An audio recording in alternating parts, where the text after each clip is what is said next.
ിട്ടം കിട്ടാ പദവികളുണ്ട ഇഷ്ടത്തിൽ ഉടമയുടെ ഇടപെടലുടനടിയുണ്ട അടിമുടി ഭയപരലോകത്ത് കഠിന കടോഹര ചൂടിൽ ചുവടുകൾ അടിമുടി തലയും കെട്ടുമ്പോൾ അധിക മനോഹര നൂറുള്ളാന്റെ അഹിലുകളവിടെ എത്തുമ്പോൾ അർശിൽ നിന്നൊരു നാദം വന്നെത്തും. ആ നാദമിലെങ്കി വിളങ്കിയൊരുങ്ങി മലക്കുകളും എത്തും. അത്യത്ഭുതകരമാം സ്വർഗത്തോപ്പിലെ വാതില് മുമ്പെത്തും.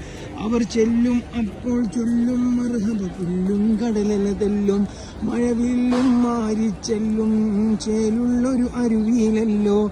മക്കത്തും പിന്നരികത്തും റൂഹ് കൊടുത്തും മാലതെടുത്തും പിന്നെ കൂട്ടൊരുമൊത്തൊരു പന്തലിനായ മഹമൂദിന്റെ കൂടെയിരുന്നവരവലിലായ